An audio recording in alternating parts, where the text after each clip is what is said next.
Redline oil, formulated to win, proven by me.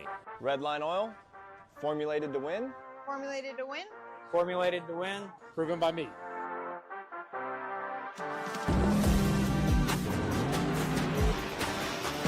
Formulated to win, proven by me. Proven by me. Proven by me. Redline oil, formulated to win, proven by me.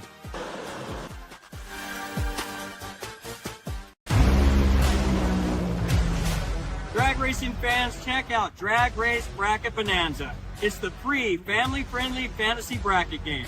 Now, after final qualifying at every national event, you can fill out your bracket for all the pro classes. It's free, easy to click on your picks. If you need some help, just hit the randomizer button to fill in the blanks. It's for fun, stay engaged, and pick your winners today. This is WFO Radio. Hey everybody, WFO Radio is back following the Stampede of Speed. That's right, NHRA Nitro. We're going to break down the results. We're going to talk about the Stampede. It is all happening, baby. It is all happening after, 11 days in Texas. And I'm fresh and invigorated and just full of energy. I don't know about that, but I am excited. Now we've got one guest on the show today, and in all honesty, like I am pre-recording this a little bit before, not long, but a little bit before it is going to air, because at this exact moment, I am on the way to the airport to go to Charlotte, North Carolina to race Project Pontiac at the double divisional at Rockingham. Rockingham is all new. They spent a ton of money. I got to see it. I'm going up there to scout Rockingham, and it's going to be great. And I am super excited about it. We are going to break down the race with Elon Werner from Life's a Drag. That's right, Life's a Drag, Elon. That will be done at a special time on Wednesday as well. Before we get to Elon, though, I just want to thank and appreciate the people who make it possible, like Marvin Rodak, Rodak's Coffee and Grills.com, 817-924-6821. Guys, Marvin Rodak took like center stage at the Stampede of Speed, like the Rodak's Cadillac. How cool was that Marvin got in on the action? I want to thank Bernie's Speed Shop. I'll tell you a little bit more about them a little bit later on. Frank and Lana Hawley, we're at the Champions Dinner. It's time to start thinking about the Dragster Adventure for a holiday gift. The holiday's right around the corner. Tomorrow it's going to be Black Friday. Maybe not tomorrow, but soon enough. HusseyPerformance.net, Redline Oil, FTI. How about Wayne Landry winning Super Comp and saying it's because of these guys, FTI Performance. I will be debuting my new FTI converter this weekend, double divisional. I hope I can do a Wayne Landry. I hope I can do the same thing he did. Total Seal Piston Rings, Jesse Converters, the DPF X-Fit brand. These people bring you WFO Radio. Without them, it would not happen. Just that simple. All right, let's bring on the guest of honor / the only guy we could get at 9 a.m. Central Time. What's up, Elon? Yes.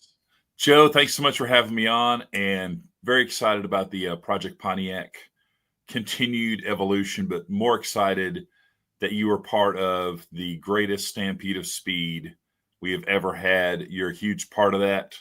Across the board, every event was bigger and better than last year, and the whole Meyer Johnson family is ecstatic, still exhausted, but just a great event to you forget that it's also the fourth race of the countdown, that with all the pomp and circumstance around the event, we still had fantastic racing too, from not just the Mission Foods Drag Racing Series, but the JEGS All-Stars. We had a divisional race. We finished up Tulsa.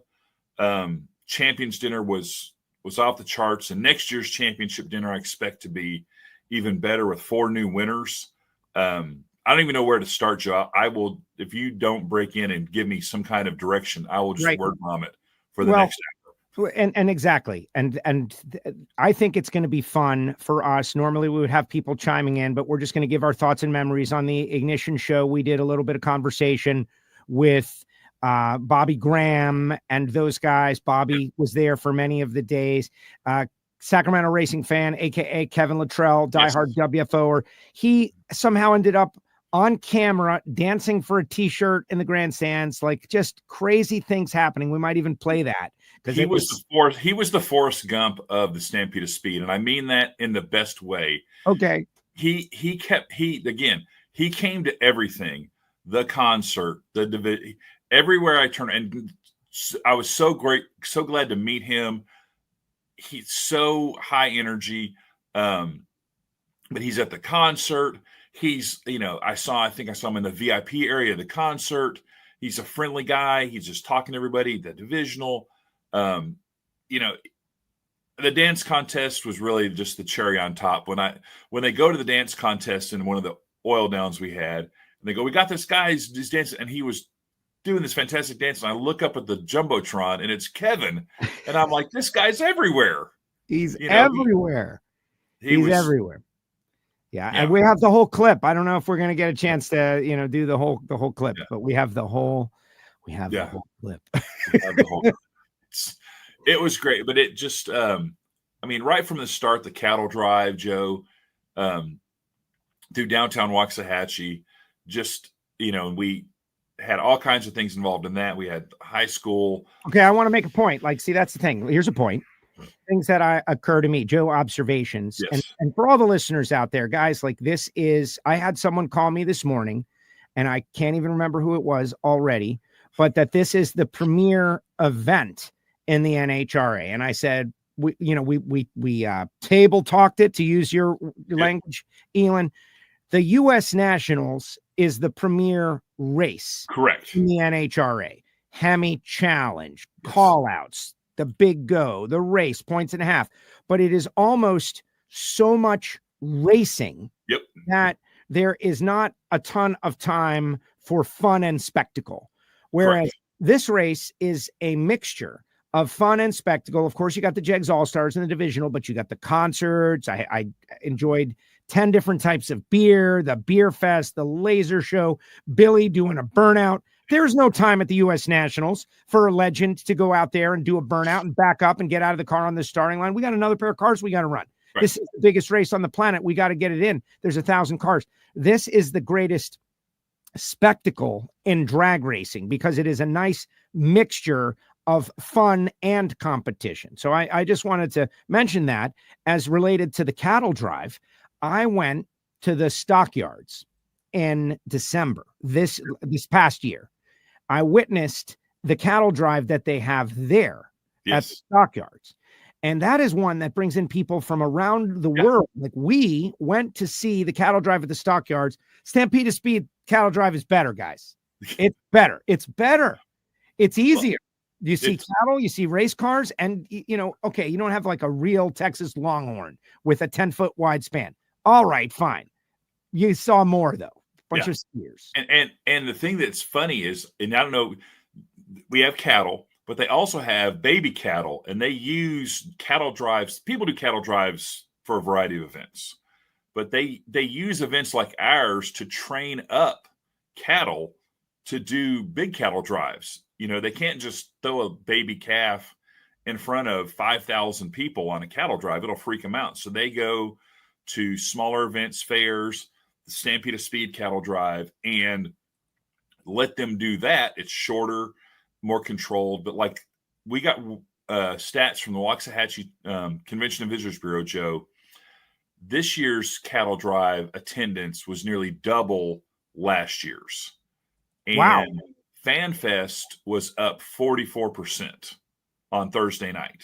So they're thrilled. I'm thrilled. Those are two events that I'm pretty involved in, doing those things. But the response for the cattle drive just really sets the tone for the whole 10 days of going into the concerts, going into the racing. Even as part of the concerts, Joe, we didn't talk about the with every good match race. Well, let's see, there's Joe front and center on stage. Joe was a big part of the concerts, weaving in racing to the music, because we had 22,000 people at the concert on Saturday. All right, is that the number? Because that's the number. So I heard a bunch of different numbers. They were all great to me. What's the difference between this number and that number? But the final number I heard was 22, and that feels right. Yeah. If that's the case, that's a mega event. 22,000 people to see a concert on Saturday. The Stars of Texas Music Festival, I think, is now a top 5 music festival in the state of Texas. All the performers to a person said it was the best run music festival they'd ever been to. And that's a tribute to Mike Woodard, Christie. There's a whole backstage crew that kind of puts the whole concert together and makes it run smoothly. And Mike is basically the musician Elon, where I may be a racer whisperer and can get racers to do fan fests and champions dinners. Mike on the concert side can do all that with performers and business managers. Randy Travis showed up at the concert just to see Clint Black. I mean, that's a sign of a big event. Randy Travis was backstage. Legends. Buzz went through the crowd. Yeah. Is it true? Is Randy Travis really here? And, honestly, like, I'm a 90s country guy if I'm an anything country guy, because in the 90s, I kind of, got on board with everybody, like faking the funk a little bit. But I know Randy Travis, and that was a huge deal. He's just coming to hang out, just to watch his friends. Hang out to backstage. And then we wove in racing to that and had the Texas Invitational, which came down to James Day driving the Motorplex throwback funny car. Thank you very much. Beat Frankie Madman Taylor in a final that is rife with controversy. Well, so what do you mean? You said that James beat Frankie. Frankie beat James. Oh, yeah, that's right. That's the other way. I had it backwards. Yeah. I got to be honest. I've been hearing from James's people for days, like the whole Stampede of Speed, that there's this controversy with how the light worked and that James red lit in the final, but did James really red light? It's a whole. I was at the top end with James and Frankie, and one thing I'm going to work on at the Motorplex is if you're at the top end, there's no identifier of what happens. We need to put lights on the back of the tower, like a wind light. But I'm up there, and Frankie's talking about his wind light came on, and James was like, I didn't red light. There's no way I red light. Why would I red light in a match race? And they finally were like, no, James red lit. And then people are sending me photos and videos and like, look, the lights are lit, but his car's not moving, like close-ups of the Goodyear. So it's all in fun. I understand you never want to lose a race. However, it just the drama around the 5th annual Texas Invitational. Actually, I think it was the 4th annual, but it was a great race. Frankie Taylor, what a character. I did feel for James Day. He's driving the Buddy Hull funny car. No funny car wants to lose to a pro mod. All the things. But now it opens up for maybe a grudge match next year between the Motorplex funny car and Frankie Taylor. Frankie had all his family there. He was the runner-up last year, so there's a vindication there. All these things going on. And then at the end, we go back to more country music. And the fans in the stands on Saturday, there are probably 7,500 people in the grandstands. Mostly full. And they saw funny cars, fuel altereds. They saw Texas 2K cars. They saw 2 diesel. You showed the picture of the diesels, which were spectacular. I don't think there's another, that diesel right there a year ago was garbage in a field. Yeah. They got it for $1,000, I think you told me. Yes. And that's their business. They now refurbish diesels. It was amazing. The guy walked me around. He told me the whole thing. They extended the front end. But anyway, they did it in eight months. It was in a field. They bought it for $1,000. It's 1961. White is the brand. Super Mustang is the model. Yeah. And it's got a Detroit diesel. I had never seen those. So that was like it. We were supposed to have jet cars, I guess, originally. And then the jet cars they backed out. Like jet cars do. They're crazy people. But then the other diesel, which I don't have a photograph of. Okay, but it the gunslinger close to 100 miles per hour in a quarter mile. It got like the last run it made was like 98 miles per hour, which doesn't sound that impressive until you realize those diesel cabs weigh like 10,000 pounds? 12,000 pounds? I think maybe more than that. They maybe more. It was 100 miles an hour is like near the record for that kind of thing. Yeah. And the beauty of it was I love burnouts. Burnouts are awesome. We're going to get to that. Just the white smoke pouring out of the back of a funny car or top fuel drag is really cool. These things spewed black diesel exhaust out of the top the whole way down the track. I apologize, environment. Yes. But the thickest, richest oil overkill black. I believe there's a term. It's called soot, I think is what it is. I think it's SOOT, soot. I think it was obviously they were running clean coal. Let's just get that. But it literally on Sunday night, we did it at night. You couldn't see the scoreboards. The black was so thick, you couldn't see the score. It was just spectacular. It is and the fans, we're jaded. We see 330, we see 340 mile per hour top fuel dragsters, funny cars, and we know that is awesome. The fans got a really good quality show of high performance race cars and diesels. And I tell you, you would have thought they witnessed the birth of baby Jesus. Yes. They thought that was the coolest thing ever. And we got to tell them, hey, you know what? This is cool, but come back this next weekend and you'll see something even cooler 20 times over. And a lot of them did. We saw a lot of people particularly on Friday and Saturday that had been to the concert, which this was a little bit of a tipping point where we really did get those people to come back the following weekend. That's great. Well, so on our Ignition show, it's more of a freewheeling conversation with people that were there and racers and whatnot. And I think you got to try. You've got to try. And it's not going to happen immediately. Like, this is the 5th year of the Stampede of Speed, the 4th year that I've gone. Every year you've tried. And this year I felt like was a tipping point year where the dam broke. People have acknowledged and realized, like, oh my gosh, this thing is not only the biggest spectacle, but something I want to be a part of. The JEGS All-Stars, if we cut that out, carve that out, Southeastern Division represent.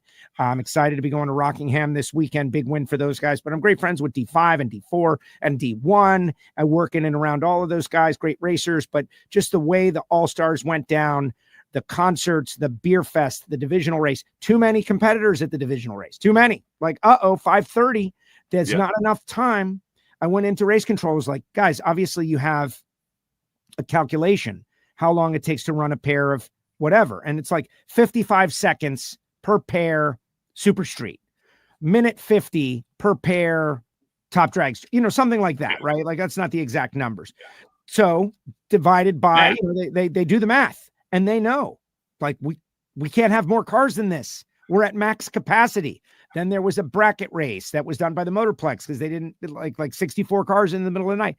It was amazing. Just great execution by the team. You guys, of course. The Wienermobile. Yes. The Wienermobile. I got no pictures in the Wienermobile. If there is a disappointment for the Stampede of Speed 2025, it is that I did not get an opportunity to even be inside the Wienermobile because we were just too busy on Sunday morning. It was just too busy. Can we jump back to the JEGS All-Stars real quick? About one of the little microcosms to me that made having the JEGS All-Stars at the Stampede of Speed so cool was during the team introductions. Division 7 went last because I believe they were the reigning champion. Division 1. Is that who Loans introduced? Yes. Brian Loans did a introduction for those guys that was Nathan's hot dog contest, if you've ever seen those introductions, mixed with Michael Buffer, mixed with gladiator style. It gave me chills, and I knew absolutely nothing about Division 1. I'm Division 4, ride or die. But it was just really cool. And that to me was how the Stampede, how you just have to bring it at the Stampede of Speed. That's your opportunity to put a little sizzle on whatever it is you're doing. Opening ceremonies like the Wienermobile. Abby Werner Woodward, who works with me, we started working on the Wienermobile. She started working on getting the Wienermobile in February. Before it ran at the Indy 500, we had the Wienermobile on lock for the Fall Nationals because we knew that was the kind of iconic thing you have at mega events. And it was, as soon as that car drove on the property, we parked it in front of the tower. But Abby heard from racers that were coming into the property or on the property in the return road or staging lanes that when they saw the Wienermobile coming through gate 10, they got excited. Like, the Wienermobile is at this event. that made it a big deal, and it led the opening ceremony, like the track walk.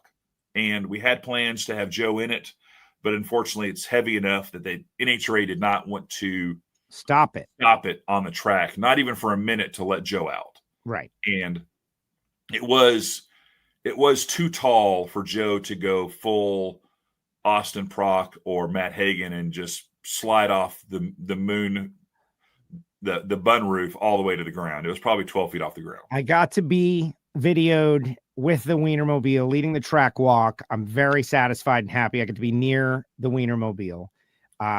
Others got to go inside it. Nikki got to go inside it. Kurt got to go inside it. There was no time for that. Sunday was very fast paced.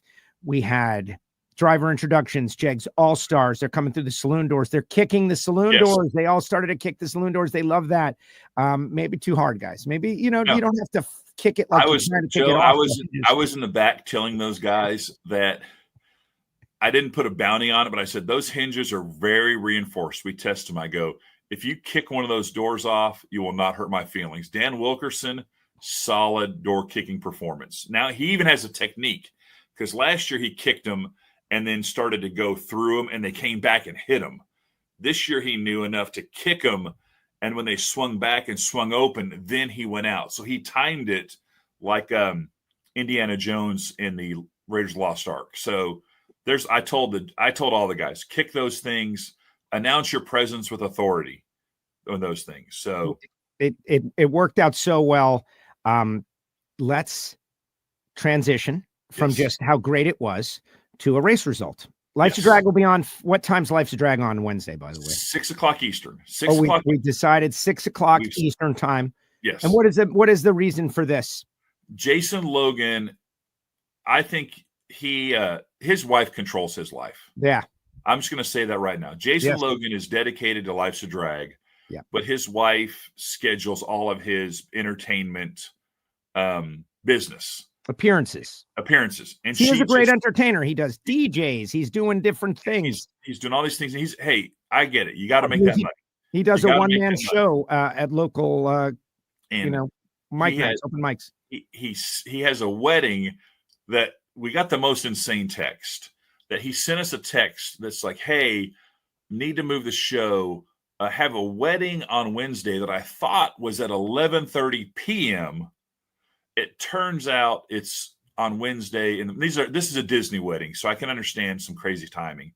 But he thought he had an 11:30 p.m. wedding, which really turns out to be an 11:30 a.m. wedding. Yes.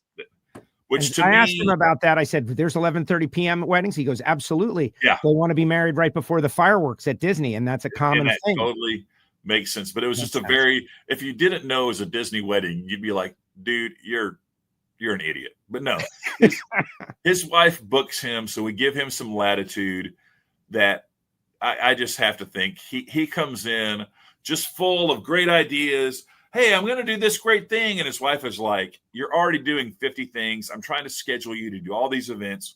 Quit adding things on. And I just feel like there's any number of pillow talk moments between them where he's like, hey, what are we doing tomorrow? I got Life's a Drag. And she's like, oh, you got this wedding you got to go to. And he's like, oh no. Yeah, it's amazing that all of you guys in drag racing are able to maintain, marriages. Yeah, it's crazy. My wife came out on Sunday and had a great time. The 40th anniversary, there are a lot of former employees there. Yes. And I don't know, funny aside, I gave Jacoby the new social media. He's the divisional social media person now. So if you see an improvement in the divisional social media coverage, that is a direct result of Nikki, who we've talked about many times, getting extra people on her team to do more divisional content. So NHRA is leaning in to give the divisional guys. Well, we'll see this week, I'm withholding judgment based on the coverage of Rockingham. That's the way I'm going to do it. I love Jacoby. Jacoby's great. I was there for his first minutes of drag racing in Norwalk. He is a good and wonderful person, talented person, but really I've just been withholding my judgments until the Rockingham coverage for just reasons unknown. Unlike Joe, I'm very positive about this. Just kidding, Joe. But I was giving Jacoby a ride to his car in the media lot. And we've met 3 or 4 times, just having like quick little conversations like you do. And he was like, well, how long have you been involved in drag racing? And I was like, well, I actually started working. My first drag racing job was at the Motorplex. And he's like, what was the Motorplex? And I thought, question. He's like, what was the Motorplex like in 1994? And then I was able to think about it, and I was like, oh, well, we didn't have the finish line grandstands. That came afterwards. The food court got built, but got paved. We built the Champions Club, which we now have the Champions Dinner at. While I was there, the office has expanded. And then when I said the Champions Club, it just naturally, we added the suites. We added the patio seating, which you see there on that picture, refaced the Motorplex. That was huge, by the way. I thought of that 50 times. Yeah. That was what was missing. The original version, it was a building. You were on the inside. There was no way to go in and out. And this makes it NFL stadium-like. The ability to go outside. Maybe you never will. Maybe you don't want to. But if you want to, you can. And it expanded that sweet territory. That's where I talked to Pudge Rodriguez out there in those seats. Exactly. Well, and I was talking to Jacoby, and I was talking about the Champions Club. And I said, actually, Abby had her baby shower in the Champions Club. And that's how long Abby's world has involved. Like Abby's whole life has involved drag racing. So when she's at a race or particularly at the Motorplex, I mean, she's seen all the ins and outs. I mean, as an infant, she was part of the Motorplex. So that just really kind of struck me when you kind of get nostalgic about the 40th anniversary of the Fall Nationals and your time anywhere was with things like that. And, the Motorplex is going to continue to evolve for probably in the next 5 years. It's going to be a huge pain in the ass to come to the Fall Nationals. They're expanding Highway 287 to make it I heard about this. Christy told me about this. It's ultimately going to be good. Yeah, it will be great, but we'll get a flyover highway, much even better. I feel like we have decent access with a 4-lane highway right beside us and multiple egress points in the parking lot, but we're going to lose a little bit of real estate, which is going to cause the office to get leveled. And I even think the VIP building is going to have to be relocated, which means we're going to have the opportunity to build a new office. And what could that be? Could it be a multi-story building that has offices in it and apartments? Because right now, a number of people that stay for the full 10 days, we have RVs. Could you add apartments that we use during the race, but then our Airbnbs during the non-racing weekend? You could actually stay at the Motorplex and, all those things. So that is coming down the road years and years. Who knows how fast TxDOT works on that. But I just thought, all the little things that you agonize over, whether it was hot, but it was dry, that's all that matters. I feel like we got people in and out of the property very quickly for having big crowds. I thought our merch was on point. We're both wearing Stampede of Speed hats. Are they still available? Like if someone I think so. We're not really sure. We're kind of gathering everything in. Legends, who is our merchandise people, blown away. We just started working with them. We've always done our own merch, but they, it's kind of got a whole Texas vibe to it. But yeah, so we just about sold out of a lot of things. They were blown away. We'll probably next year have the Nitro Mall at the concert the opening weekend. Like they will erect the Nitro Mall there and just basically run merch through it the whole time. So that just could not have gone better. And I would real quick before we get into the racing results, I want to, and this is on behalf of the Myers, the NHRA has really given us a lot of latitude. They have given us, as much rope to hang ourselves as we need. Luckily, we really haven't hung ourselves too poorly. Carte blanche. They're letting us do some things that we've seen work, particularly the Jegs Friday Night Live spectacle, the Battle of the Saddle. You now see that at 4 or 5 other tracks. The custom cowboy hats do add they make the winter circle a little bit longer because you're getting guys with custom hats. It takes time to steam them, but now you're seeing more tracks do special prizes. But the Motorplex's and the NHRA's relationship has probably never been stronger, thanks to Christy and guys like Evan and Glenn Cromwell. That makes a huge difference in, you're talking about like the U.S. Nationals. It's jam-packed. We have everything scheduled. Billy was scheduled to do a burnout on Friday night as part of opening ceremonies, and it went awesome. It was spectacular. Everything we'd hoped for. Billy loved it so much, he wanted to do it again on Saturday. And the NHRA was open to slotting that in, like right before Q3. It took 7 minutes, and we were able to do it. He did an even longer burnout. He actually pedaled the funny car on the burnout to go well past half track. Well, if that would have been the U.S. Nationals, it would have gone great on whatever night we did it. But there would not have been 7 minutes the next day to do it, because we would have had race cars. So, but yeah, Billy popping out of that car, I think, we've created a monster. He did a great job. He burned out, and then he backed up at 80 miles per hour and hopped out of the car, and just, it was like, hats off to Buddy Hull and Mike Guger for making that happen. Meyer went to Googs. Which, by the way, like behind the music, it almost didn't. That car was giving Guger issues, and him and Buddy were working. They were swapping out everything, changing everything over the course of the Stars of Texas concert when James Day was driving it, like just to get it to run. And they got it to run, and they got it all sorted out. And then they got going to put Billy in it, and Billy went in it, and it worked out fine. Yeah. It worked out fine. Thank goodness.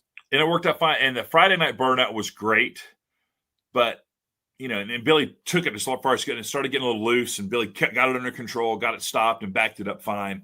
Says he wants to do it again the next day, and he goes to Googs and is like, "Hey man," he goes, "I want to do a longer burnout.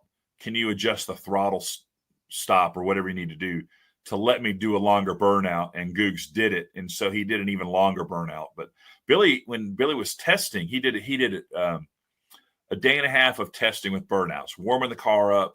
He packed his own chutes. He did all these things to just kind of get him back in that mindset. But the first time Billy did a burnout, he thought there was something wrong, because he had never done a burnout in a funny car with a throttle stop. His whole racing career, he had never had a throttle stop. It was just a driver. Right. So that was that was the only thing that he really said was different, was the throttle stop.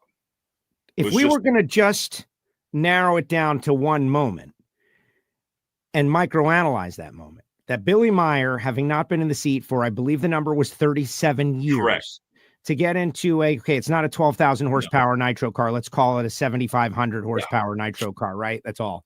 And execute 2 burnouts nearly perfectly in front of packed grandstands under the microscope, right? Like under the microscope. That could have gone horribly wrong. So many things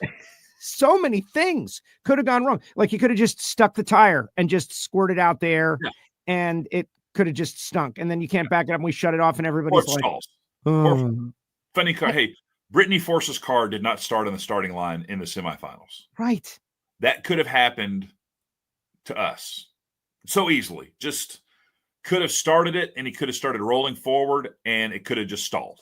Because funny car. And the parachutes could have fallen out because of funny car. Yeah. And all those things. And now, my mind immediately goes to, this was awesome. We need more of this. This is a great spectacle. And I've started floating the idea and throwing it out into the universe that next year we need to do burnouts with Billy.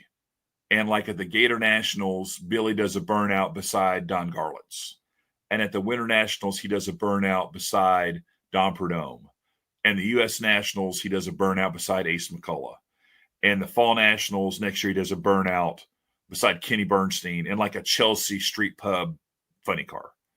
But I have to keep telling myself that, well, yes, Billy is in his 70s. Some of these guys are in their 80s or 90s, and burnouts are not easy to do. We have to but it would be really cool if we could start getting these legends to get, next to Garlitz and Billy doing a burnout, I don't know of any other legend that's been actively racing recently. Doing a spectacle. Now you have Warren Johnson in a street car a few years ago. But what am I just missing something because I'm just so hyper focused on my own business? Well, no, it's just that first of all, we don't talk about the Warren thing. I'm a big fan of Warren. It's just kind of something that maybe it happened, but I don't. I just said Warren was the most recent driver. Joe, what are you talking about? Well, so exactly.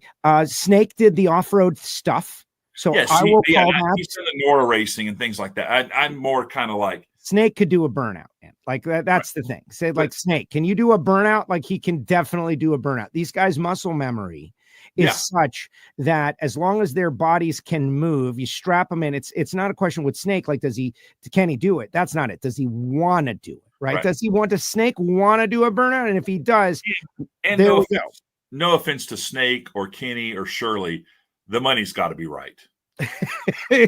Well, right.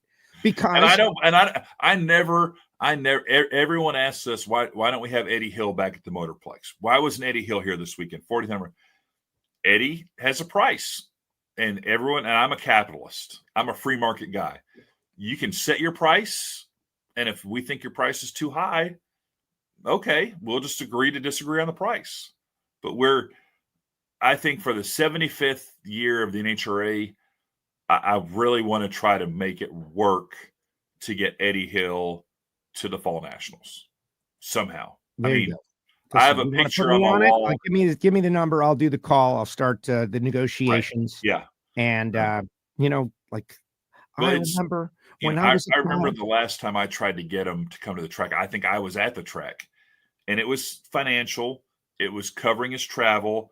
I think he's got a Harley Davidson dealership. He wanted to have a Harley Davidson display area, and then there was something else, which all could have worked, but the financial number was a little high for the time. But we'll see. It's nostalgia. It's the 75th anniversary. We'll see what we can do. But I have a picture of Eddie's last run here at the Motorplex where his engine block cracked and he spewed this massive orange fireball 200 feet behind his top fuel dragster. That's one of the biggest explosions in the history of NHRA. The great Milton Hannett, Dallas Morning News photographer, took that photo. It was on the front page of the Dallas Morning News sports section. And I was like, I think you could get me a picture. And he got it for me. It's framed in my office. Did it make it to the picture book?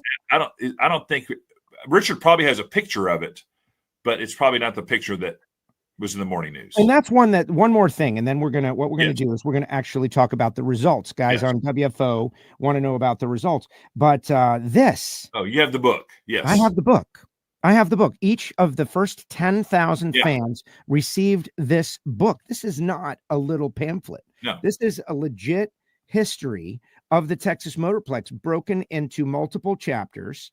And this is the photograph. It's going to be real tough, guys, but you see this. Glenn Menard, the original general manager of the Texas Motorplex, told me to study this photograph. And every seat is filled. This is back in the day before people went down and watched cars work. It was the first weekend of the Motorplex. Yeah. But at the top, the highway, cars are abandoned. People just left their cars. That said, the traffic flow was not really the best. Right, it was not good. Right, like we didn't want that. If we had to abandon our cars on the highway, that's a bad thing in 2025. But for the first one, 86.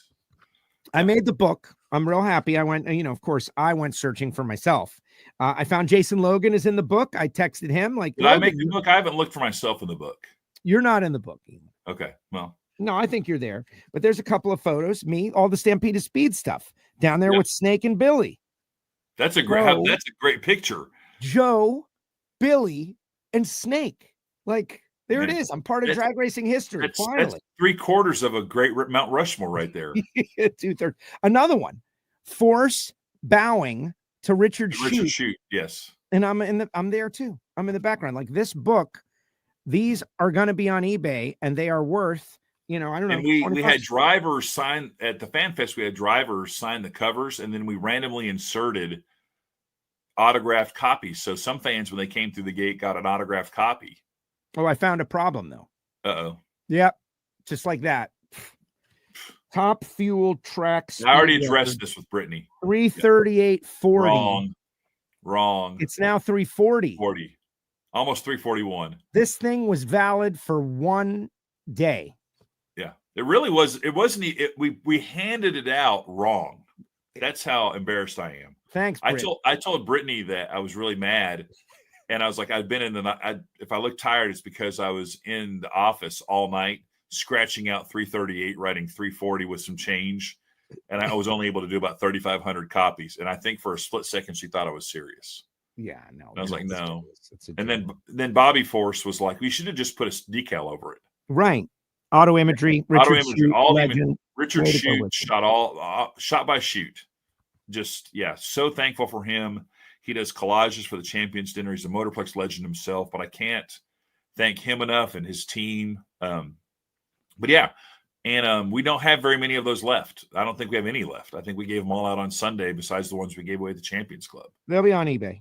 Yeah, they'll be on eBay. It's really great. Like, I haven't had a chance to fully digest all of the photographs, but this is the history of the Texas Motorplex, 96 to 2005. It's broken into chapters. People can go, Force and Selzy and Bernstein. And it's really cool to see, particularly the funny cars. You really see a nice change of style. Yes.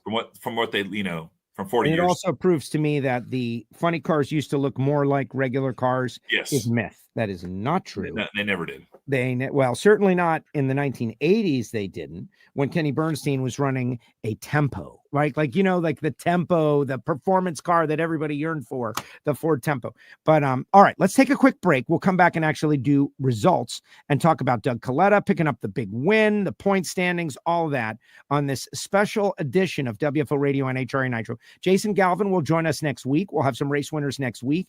Again, the reason for the pre-recorded show, guys, is because I am going to race in Rockingham with Project Pontiac. Thanks to the folks at Fuel Factory and Foggett and Summit Racing Equipment. These guys are making it possible for me to go racing. And I feel like, I don't know, I've earned it, right? Elon, have I earned it? 100%. There you go. Totally have. 3 in a row, and then the Stampede of Speed, going straight into racing at Rockingham, double divisional. I think we've earned it. We'll be back after this. For more than a decade, FTI has strived to become the leader in the aftermarket performance transmission and converter industry. We've joined forces with McLeod Driveline Components under the leadership of Top Fuel Funny Car pilot Paul Lee, and now have a larger distribution network, more resources, and more power.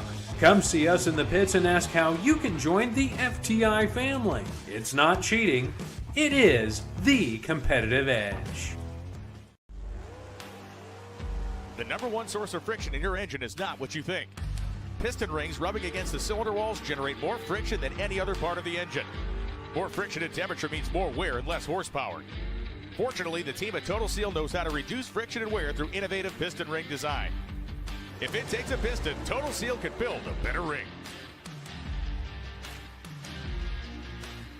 Looking to replace your OEM diesel particulate filter or diesel oxidation catalyst? Look no further than DPF XFit, a complete line of aftermarket diesel particulate filters and diesel oxidation catalysts designed as an exact fit OEM replacement with all makes coverage for light, medium, and heavy-duty trucks. With thousands of units in stock, we ship the same or next day, and be sure to check out our comprehensive reverse OEM lookup tool. Always new, never remanufactured. For more information, be sure to visit dpfxfit.com. That's dpfxfit.com.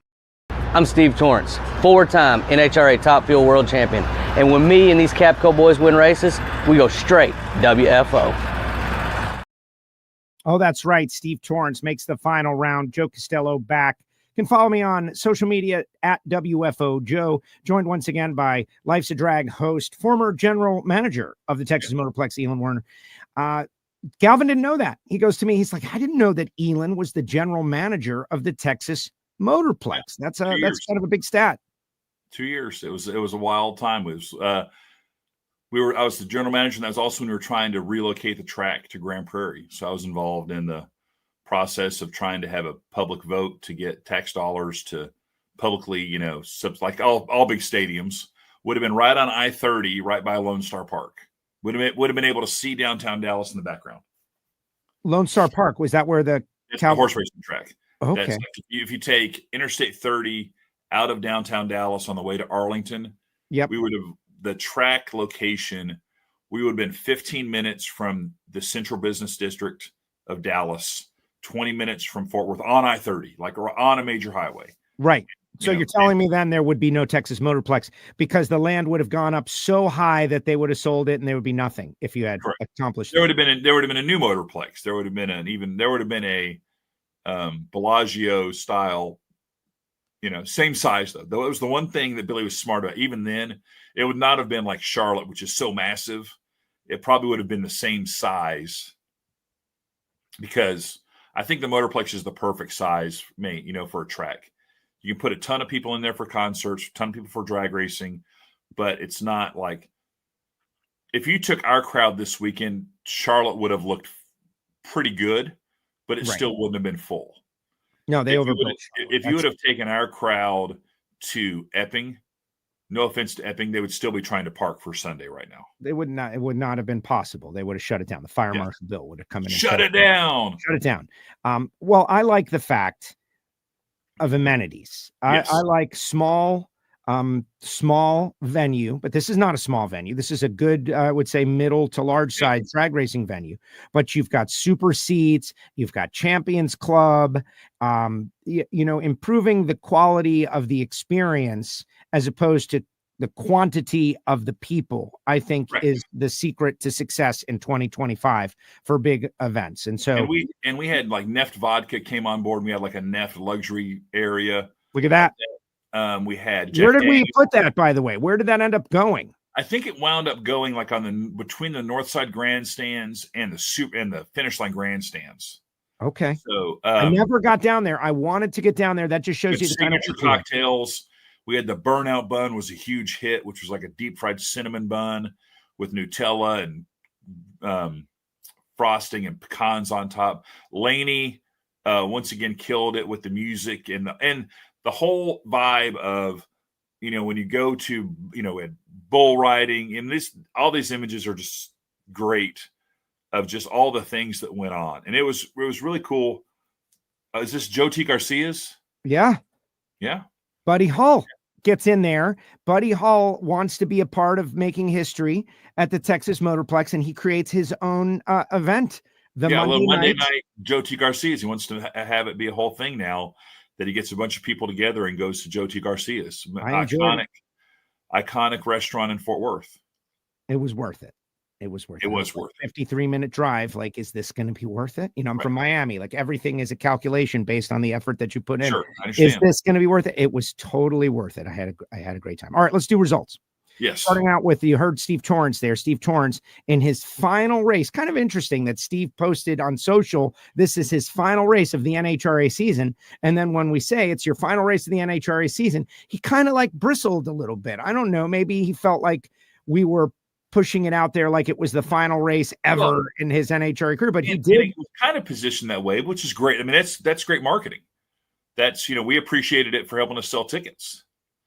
Here's your last chance to see Steve Torrence, before we burn the building down. Certainly. Well, I think he's just going to, he's got a growing young family, and I think he's just going to pick his shots. He could be even more dangerous than TJ Zizzo.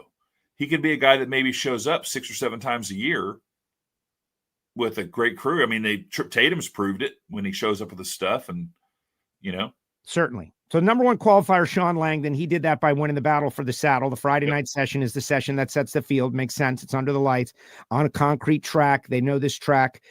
Gets around Mitch King, goes to the second round, gets around Clay. Clay beat Tony Stewart. In effect, we called that an championship elimination race, and it turned out to be for 2 reasons. And the other is Doug Coletta beating Sean in the semis, Doug going to the final against Torrence and winning. Torrence beat Brittany. We didn't get to see Brittany run. That was an agonizing moment. Mission system. Justin Ashley loses to Brittany, scattering it. I think one of the sub-stories is all the massive explosions we had. A lot of carnage out there. And I don't know officially, but I have been like chatting behind the scenes with people, and these guys didn't forget how to tune race cars, guys.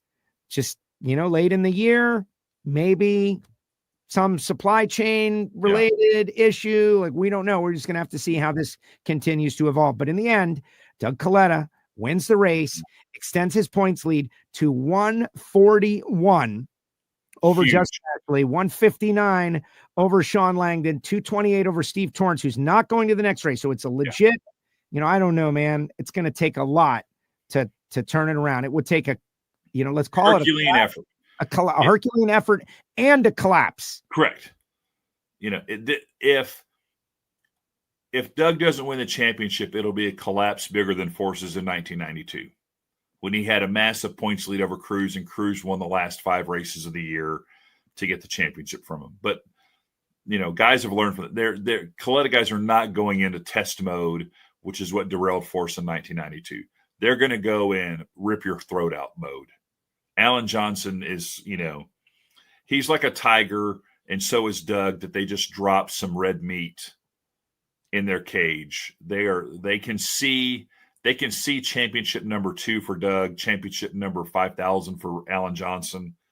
They're not going to be dissuaded. I think they're even more dangerous now. Doug is relaxed. I asked him, we talked about this on Life's a Drag last week. I asked him in St. Louis, now that you have your championship, are you even more relaxed chasing championship number 2? And he's like, yeah.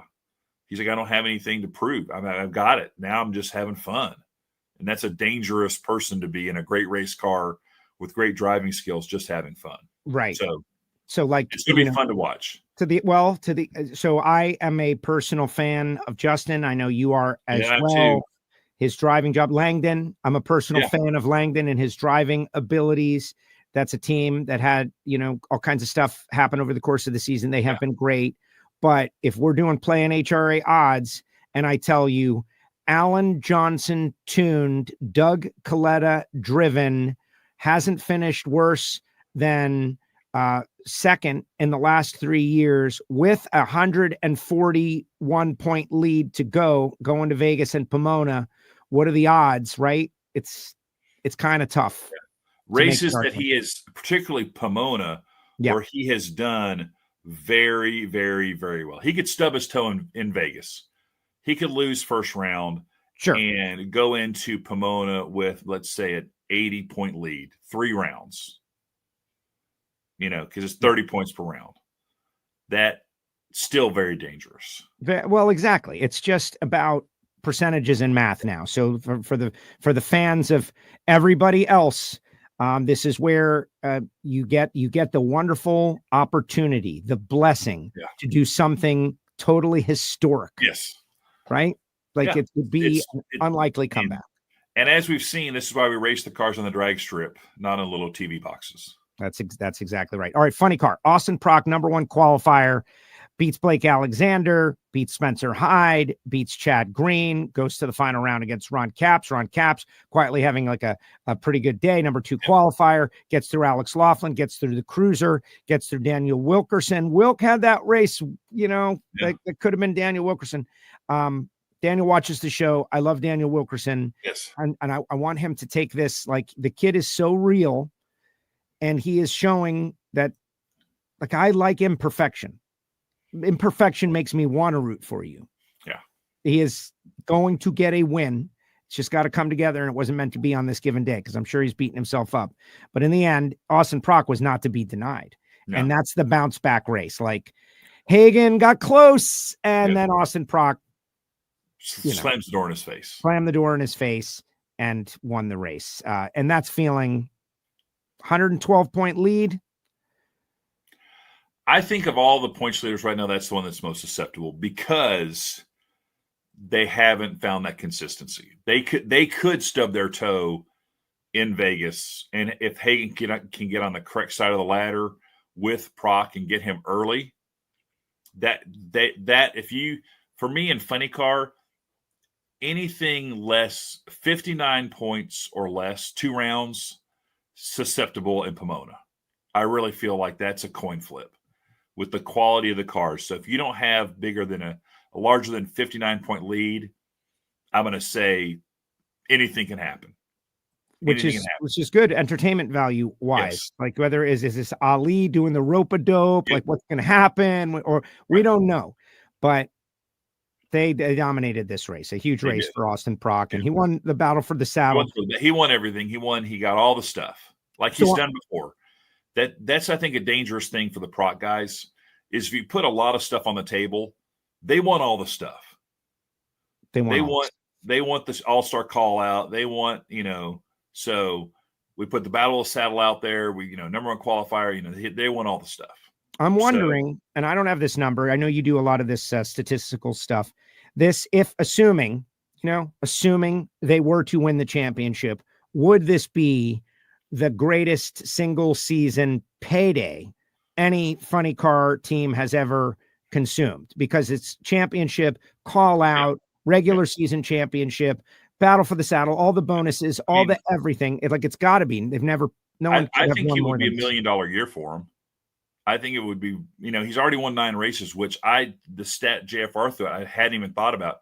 He's now tied, basically, the most recent most wins for a funny car guy is tied Force at 9. Now Force has won more, like the record, but recently, he could go to 11 wins this season, over 50% after dominating the year before. I mean, his win percentage, not round win, race win, he wins nearly half the races he enters. Yeah. That is, I used to think that, you want to say it, this isn't sustainable, but he's sustaining it. What records could this kid set? We just don't know. It's amazing. So, funny car, I think, is still very much in play, but it is, Vegas will be huge. But there's something other than the championship to race for. It's not all. You want to win Vegas. You want to win the World Finals. I mean, there's no And second in the points, Hagan is 112 back. Yeah. Beckman is 131 back. Caps is 149 back. Daniel Wilkerson is 189 back. And there is a big financial difference between second, third, fourth, and fifth. Daniel Wilkerson is racing for second in the points. Yeah. Yeah. If he's out there, all these guys are racing for second in the points. Everybody wants number 1, guys. Number 2 isn't that bad. No. It's not that bad.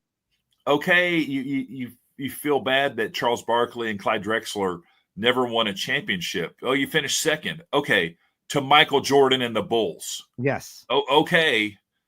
If you would have been playing, the Phoenix Suns or whoever, you probably would be champions, but you ran into a buzzsaw. Okay, no fault, just bad timing. Build a time machine, go back to 2002, whatever. So it's going to be interesting. I love it, but the funny car battle with all those quality teams is going to be delicious. It really is. It really is. We'll see. You got 2 more opportunities. Pro Stock, Dallas Glenn again wins. Greg Anderson, number 1 qualifier, gets through David Quadra, gets through Derek Kramer. Kramer wins the marquee matchup. That was big for those guys. Yep. Anderson goes to the semis, slips up. Aaron Stanfield, 27 on the tree. Anderson's 49. Anderson had a little problem, maybe spun the tire, 63. And Stanfield goes to the final round against Dallas. And to me, that's a critical moment. Dallas is the number 3 qualifier, gets through Cody Coughlin, very tough race, gets through Eric Latino, gets through Jeg. Dallas Glenn wins it. And I am not ready to call this because it's 60 points. It's 2 rounds. Greg Anderson did that last year. And you cannot fear Greg Anderson. I went up to Greg in the winner's circle. He was hanging out. Everybody had cleared out. I said, hey, congratulations. Oh, yeah, that's right. Greg didn't win. I'm so tired. But he is the winning engine builder and team owner. He wins no matter what. But Greg Anderson is never out of it. That's the thing. I hear that AC/DC bell, and I know that the specter of Greg Anderson, it's not over until the final round at Pomona. And you mentioned, Ollie, this is truly two heavyweights slugging it out in the middle of the ring, but it's also really gives me I was a huge fan of the NBA in the 80s, 90s. Everyone has to pay their dues. I feel like there is truly a sports arc that everyone has to pay their dues before they can, you got to beat the king to become the king. And I feel like I get that vibe from Dallas and Greg that no quarter asked, no quarter given. Those guys are just up there, and it's just going to be, I think it's could go Greg's way in Vegas, and you could go into Pomona with these guys almost even, and they get on the opposite sides of the ladder, maybe 1 and 2 in qualifying, and it comes down again to final round in Pomona under the lights for the World Championship in Pro Stock, and just what could happen. And there's just so much positive energy for Dallas, but then you also have the people that just love Greg as the old guard and such a good guy. It's going to be something to see, and I think it's going to be, if that was the only race going on in Pomona or in Vegas, it would be worth the price of admission to just go watch those guys go at it. Oh, but all the cars are Camaros and they all look the same, and so I'm not interested. No, it is. If it would be worth the price of admission to only watch Sadie Glenn. There should be a Sadie Cam starting World Finals Sunday morning. Like, follow her from, like, there should be a driven. Heart monitor. Driven should follow Sadie during the World Finals. I'm going to talk to Jeffrey Young about that. Get the heart rate, to get all the vitals before, at rest, before the final. Let's put one of those athlete bracelets on her, and then, like, while just NHRA.TV, just, fast channel, just the Sadie Cam. 200 beats a minute, heart rate through the roof. Yeah. But just for those who are wondering, and shout out to Aaron Stanfield for giving it a ride. Aaron taking over, getting close, 5 points within Hartford. That was a big run right there. Hartford he didn't get fully staged. We use a different timing system, and Hartford did not get fully staged before the time was right, and the bulb started to flicker, and then he went and he turned it red. That's the whole thing. 225 back for third, Aaron Stanfield 230 back in fourth. So those two are battling it out for third place. But right now, Greg is 60 points back. So if you want to think about it, all things remaining equal to this point, if Greg and Dallas raced each other in the semifinals in Pomona, and Greg won and went on to win the race, he's going to be the champ. Like that. That's crazy. That's what points and a half does. So it is not in any way decided. It is no. And I thought the behind the scenes people on all teams is just really interesting. The reaction shots of Jolie Stanfield on Sunday and Sadie Glenn on Sunday were the epitome of the ABC Wide World of Sports thrill of victory, agony of defeat. Because I think from where they were, you couldn't really tell, and Aaron was giving it such a good run that until the win light came on, you really thought Aaron had that race won. And just watching the emotional roller coaster that Jolie went through in 6 seconds was what is great about sports and drag racing, and what is also just gut-wrenching. Absolutely. So Jolie, great friend of the show, originally from Waxahachie, Texas, grew up racing at the Motorplex. The midnight blue cowboy hat is out there, one of a kind, 40th. Aaron having a great day. Final round. Aaron is 24. Dallas is 34. So can she see that? She knows that he's got a good light. That's what she knows. Right. And he runs 62 with a 2. Dallas goes 60 with a 5. It comes out to Dallas, but that's not seeable until the win light comes on. And that's, the wives and girlfriends, man, out there, the loved ones, right? Because sometimes it's in reverse. And now we get to a category I'm super excited about. I know you are. And I'm excited too, because this is, again, you have to work hard. You have to really work hard to try to diminish what's happening in each of these categories. Like, this has been a wildly exciting season. Gage Herrera coming in after 2 years of domination, and this year has been anything but. Everyone has elevated to his level. Gage has not lost anything. It's just others have emerged. And Richard Gadsden, number 1 qualifier, battle for the saddle, takes down Lance Bonham, defeats a Clayton Howey, who was super fast on that old former Joey Gladstone bike. Gadsden gets around Matt Smith. Matt Smith had a 16 light going down like a champ, like he's fighting to the last I grapple with thee. That's, Matt Smith always bringing it. Yeah. Matt Smith, 14 against his wife, Angie. Matt Smith, doing what a 6-time champ does, just gets overwhelmed. And then in the final round, you've got Richard Gadsden, Braden Davis. Wow, this kid. Gage goes red, 5 thou to Braden. I talked to Andrew Hines. He told me that Gage wanted to go for it on the starting line. They sped it up a little, and there's your red light. And so this Braden Davis, wow, this kid, everybody loves him. If you don't, you're not watching him, you're not paying attention. And Richard Gadsden makes hay while the sun is shining. He's 11 on the tree, 79 on the track.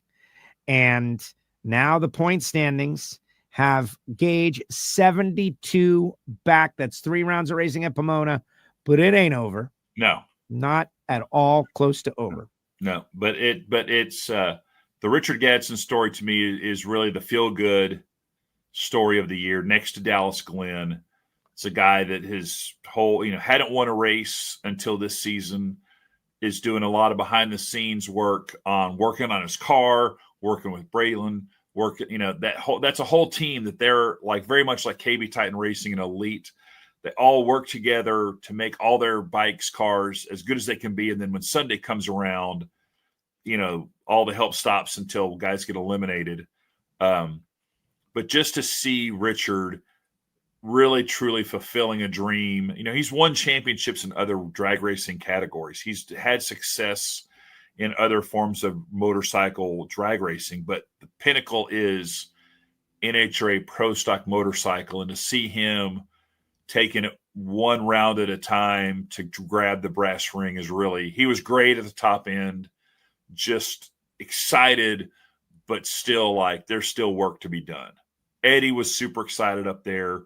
I think there's a groundswell of excitement in that Vance and Hines team of could we truly have the 3 new young guns in the sport, but also the tenacity of Matt Smith Racing cannot be underestimated.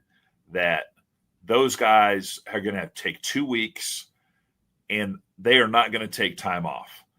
I mean, they might go, get a hamburger somewhere, but they are going to get into their shop and look at how can we win these last 2 races.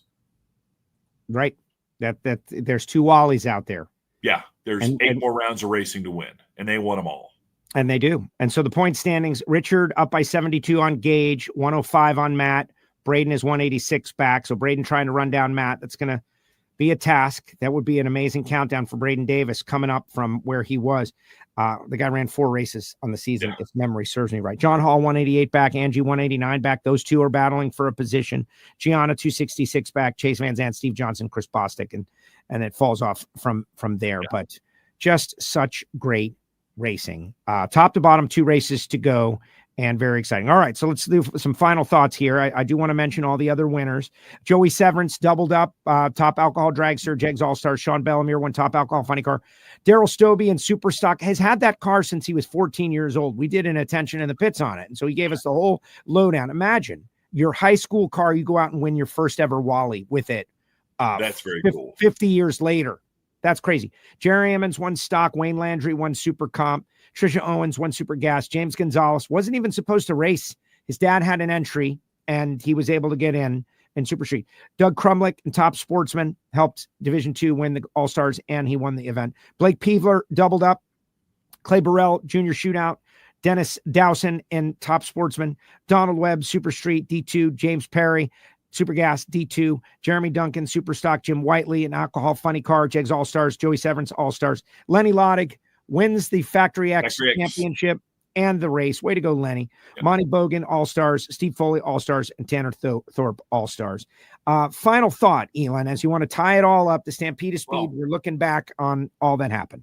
Real quick, I'm going to just give you a shout out again. No one knows how the sausage is made, but Joe just listed off 1,000 categories that raced at the Stampede of Speed.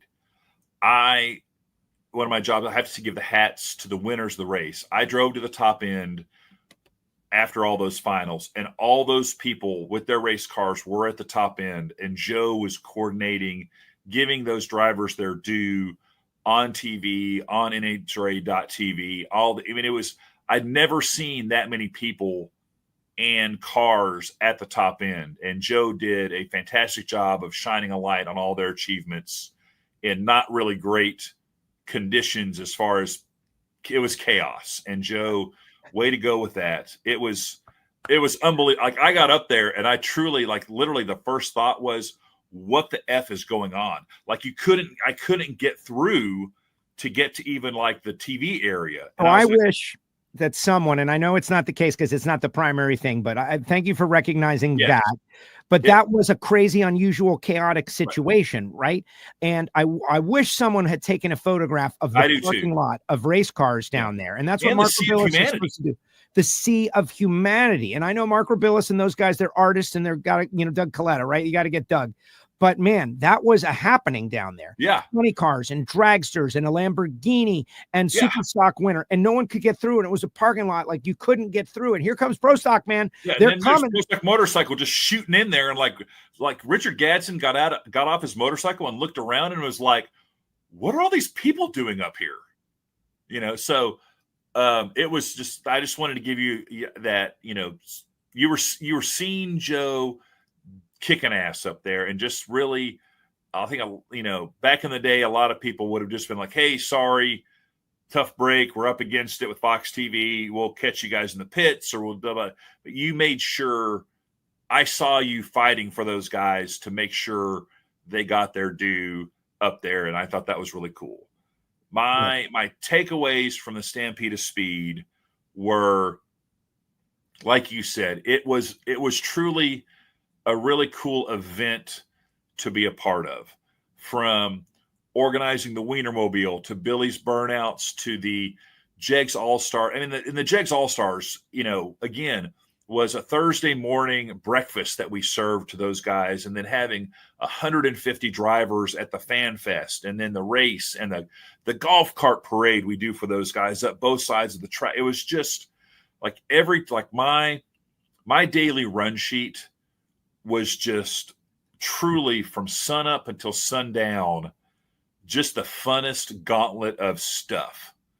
Drivers on stage doing Q&As in the Champions Club, autograph sessions, just the whole thing. And everybody was having a good time. That was the biggest takeaway. Was I felt like the drivers in every class were celebrated for their competition, for what they do, and the fans had a good time.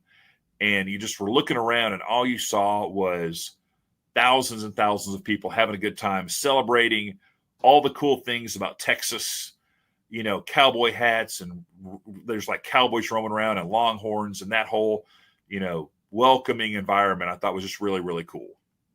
And shout out to Oliver. This was Oliver's last race as the official mascot. So we'll have a new mascot named Wally starting next year. And we'll see how that goes. But yeah, it was just really cool. And Joe, thank you so much. You did, like you said, you came in 11 days before the event. You're getting closer to getting provisional Texas citizenship, but you already have the wardrobe for it. Joe, Joe does not do this for free, but I really feel like it could be a push for him, because we basically, we're trying to drive the Texas economy by bringing people in from out of state. And we do that with Joe by getting his services, but then he spends most of the money he makes on pearl snap shirts, and belts. So and he brings it, and he fits, and he looks good doing it. Ingenious, by the way. You give away a buckle. Yes. And so I got to buy a belt. You got to go buy a belt. Got to buy a belt. Right. Belt sales through the roof. Galvin's like, what do I do? It's like, you buy a belt. Yeah. Galvin. And he's like, oh, all right. So next year, Galvin's going to have a Stampede of Speed buckle also. Well, thank you for that, Elon. I appreciate it. I work real hard. But really, though, it's the family, the integration and the welcoming, and Christy Meyer Johnson and Barry and Billy, like those three, and Mike and Cheeseburger and all those guys, like the core center circle, and everybody that is on this family oriented tight circle of the Texas Motorplex. They welcomed me in. Like, they made me feel part of it. And so then at some point, like, it's all right. Like, I feel like I'm at my own house and start like, hey, I need this, I need that. Just such a great event and only going to get better. Hey, did Matt Smith comment about the Matt Smith paved road on the way back in? Well, the good news is he didn't comment that his rig got dirty. I want to mention, though, like every year, there's always an improvement. Yes. That's how I judge everything. Like people don't realize every track I go to and I see, like, has it improved or has it not improved? And asphalt on the entranceway in, that was different than the previous year. Yep. And you could pull your rig off the highway and have it be clean and get to your pit area without having to go through a rocky road. That was new for this year. Good job. Perfect. All right, Joe, Elon. Life's a Drag. So when are we going to see it? 6 p.m. Eastern tomorrow night. Life's a Drag. Tune in. It'll be live, and we'll be talking, a little bit of Stampede of Speed, but also a little bit of getting ready for the last 2 races. That's what I'm excited about. It'll probably be more talking about the strategy of what other teams, there's no team orders, but there will be opportunities for teams to help their teammates. Absolutely. Well, so, now that you mentioned that, right? Like Matt and Angie had to race each other. Yeah. And Matt's 14 on the tree. It was a whole shot. Yeah. He wins. Aaron and Erica had to run each other first round, right? Like there's an opportunity. Sorry, Aaron, you've got to lose because of the red car. And Aaron beat her. I don't know. I'm kind of hoping in the Play NHRA era, everybody kind of looks around at each other and just says, it's not that bad to just play it straight. Right. It'll all work out in the end. It'll all work out. So, all right, Elon, great job. Appreciate it, Joe. Thank you. There he goes. Elon Werner, Life's a Drag, former general manager of the Texas Motorplex, puts together Stampede of Speed. And we just spent a lot of time. So many great moments, guys. Like we touched on a lot of them. And so here's the deal. Make your plan for next year, starting now. Brad Paisley has already been announced as the headliner of the Stars of Texas concert. And other great stuff. Like they keep getting bigger and bigger. And you know how it is, right? Like you can't get a big band to play your event if nobody has heard of it and it doesn't have a good reputation. But now this event has got a great reputation and they're going to get bigger and bigger from here on out. So just make plans and you got to do the full Luttrell. Kevin Luttrell, every day, every event, bought a ticket for every day, every event. Plan on being there, do like I did, get there for the cattle drive and do the whole thing to the end. There is a odd sense of accomplishment that goes on with that. Like, wow, what an unusual sense of accomplishment. All right, I am going to get on a plane right now. In fact, I'm like boarding as we speak. That's why this is pre-recorded. We'll be back with Jason Galvin and some race winners next week. But I do want to shout out to Bernie's Speed Shop. BURNYZZ.com, Bernie's. 100,000 square feet in Ocala, Florida. They're always looking for inventory. They're buying and they're selling on consignment. And so reach out to the folks at Bernie's if you've got a great classic muscle car, something historic, because they can help you sell it. That is what Bernie's is all about. Get yourself a can of Foggit. This is Gary Stintnitz, Steve Williams engine spray for it protects your engine after you've raced it from corrosion overnight, humidity. The inside of your cylinder is so perfected. If you listen to the Hidden Horsepower podcast, you know about this, that you've got to like pickle it. You've got to protect it from microscopic corrosion. That's what Foggit does. You can get a can at Summit Racing Equipment. I would do that immediately. SummitRacingEquipment.com. Marvin Rodak, the Rodax Cadillac. I am super excited. I got a couple of pounds of Rodax coffee. They have a Stampede of Speed blend. It was the coffee that was served at the Stampede of Speed, and everyone was talking about it. People were like, man, this coffee is great. That's because it was Marvin's coffee, not some macro brew, but like a micro coffee that was roasted by a guy in Fort Worth. Like, think about it, instead of some factory somewhere. Please reward him. 817-924-6821. Try the Stampede of Speed blend by Marvin Rodak. I know you will love it. At one point during the weekend, I saw someone on a golf cart with a stack of Hussey Performance gaskets. They do copperhead gaskets, like the ones I have on the exhaust side of the Project Pontiac, or they do composite gaskets, oil pan, intake, valve cover. Reach out to the folks at HusseyPerformance.net. You can get it started on the web. They ship them in usually less than 48 hours. I want to say 24 hours, but I don't want to put the pressure on them. But it's fast. They send them fast. HusseyPerformance.net. Call David Allen and the team. Mark Beatty was there from Redline Oil. So many cars with Redline Oil on board. Hopefully you notice that the folks at Redline Oil are trying very hard to help the drag racers of the NHRA. Hopefully you notice that.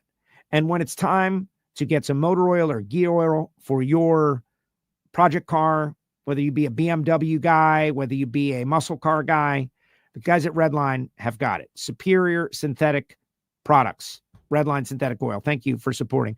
We always love to shout out to Randy Neal and CWT Industries and our friends at Torque Calibration Services of Australia.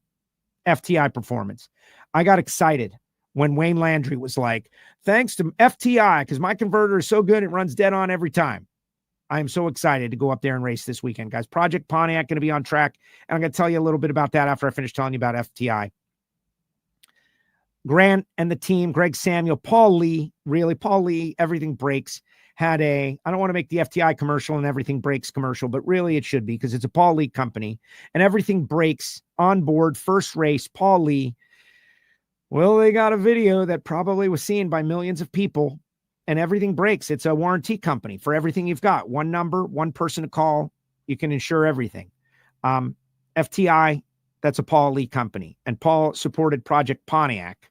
So the next time you need a torque converter or a power glide transmission, you can get a torque converter out of the catalogs through FTI. Good customer service, good people. FTIperformance.com. Total Seal, Matt Hartford, big supporter. We do the Total Seal podcast known as Hidden Horsepower. There's a whole feed, guys. Engine Builders, Pat Musey, Jason Line, the best of the best, all there. The most recent episode winner interview with John DeFlorian. John Kazi comes on there. Really great stuff. Go check it out, totalseal.com. And then there's Jesse, Matt and Eric Latino, big supporters of WFO Radio. We appreciate them greatly. Huge in the diesel world. These particulate filters, they have catalytic converters for performance-oriented engines, the G-Sport. They've tested on a Pro Stock engine. It hasn't lost any power. Believe it or not, there are people that want to have high performance that also want to comply with local laws and rules and also care about the environment and releasing CO2 into the environment. Check out Jesse. And boy, they're spending $2,000 every race for the Pro Stock #1 qualifier, supporting WFO Radio. Check them out. Jesse Converters, Global Emission Systems Incorporated. And now I'm getting ready to go racing. You know, guys, I have learned a lot over the past 2 years. I knew it takes a lot, like just getting to the track, right? Like thanks to Wright Trailers and Michael Scott for fixing my trailer. But it really does take a village, more so a community, a city of racers, for me to even have the opportunity. I just got back yesterday at 12:30 p.m. If I want to make it to Rockingham, like I would have had to be driving right now. Dave and Sue Morris invited me a couple of weeks ago to bring my car before Charlotte. It's pre-positioned. I'm going to go get on a flight. I'm going to fly in there. They're going to pick me up at the airport. Tomorrow morning, we're going to drive to Rockingham, Southeastern Division, Jegs All-Stars winners, and we're going to have a race on Friday and a race on Sunday. Time runs on Thursday and Saturday, double divisional, final one in the division. It takes so much just to get there. And so when you see these Lucas Oil Series racers, if there's a stream, I don't think there's a stream for this race. They know I'm racing, and so there's no stream. That's the way we do it. Like Costello's racing, no stream. Listen, it's a disappointment. It's disappointing to me, but I believe they'll hopefully be live timing. And how about this? This is what I'm getting to. I don't want to say I don't care, but I'm not thinking about it. I'm not thinking about anything. I'm not thinking about social media. I'm not thinking about making a post. I'm not thinking about taking a photograph. I think the best thing that I can do for the people that supported Project Pontiac, like Summit Racing Equipment, like Foggett, like Wright Trailers, like Fuel Factory, the people that have helped me get to where I am, like, because this is way over my head. I could not have done this. I could have done it. It would have been completed in 2029, right? Like that's how they helped me. They accelerated the process. I could have done it. It would have just taken way longer to get to where I am. And I'm going to just focus solely on racing. So you might not hear from me on the social media. Maybe you will. I might pop out a text or a tweet or something. Instagram post, quickie. But I'm really going to try to lock in and do the best I possibly can. I couldn't be more motivated right now because of the Jegs All-Stars. And that event, you know, they do such a great job with the Jegs All-Stars. the Jegs All-Stars has never been better than at the Stampede of Speed. And the drivers, you know, they got it. They get it. They understand the happy hour and the fan fest and the parade, and Brian Loans with the Dunkirk reference. And it really was like, oh man, I always get scared about World War II references and war and whatnot. But seeing all those golf carts when he said Dunkirk, it was like, if you know, it hit home. But they appear to have had a good time. I'm sure maybe there's a person with a suggestion of how for things to be better. After all, we're dealing with drag racers. But it looked like they all had a good time. And the pre-race, and I'm highly motivated. I mean, I know I'll never be a Jegs All-Star. It's just not possible. But I can go out there and I can try to let go of the button this week. You can get your Project Pontiac shirts, WFO Radio, TeePublic store. The link is in the chat right now. Or hit our Linktree/WFO Radio. You'll find it. But this is where I get my experience. I go out there and I put myself in the pressure cooker and I pretend that I'm Dallas Glenn going up against Greg Anderson in the final round of Pomona. I pretend that I'm Donald Webb in the final round for the Jegs All-Stars. And I try to feel that feeling, the reason that everybody races, so that I can tell the story a little bit better down the road. And so that's what I'm going to do. Remember, you can hear the show on PowerTube TV for you Patreons. There will be a new Hear It From Heiner episode next week. We're working on that. And thanks to Elon and the guys at Life's a Drag. Be sure to watch Life's a Drag with Elon and Jason Logan tomorrow, 6 p.m. Eastern time. But for now, that's going to do it. Me and this guy, we're headed to Rockingham. He's already there. But I'm headed to Rockingham. We're going to race. If you're in the area, why not come out? Let's see Rockingham. Let's check this place out. I hear it's really great.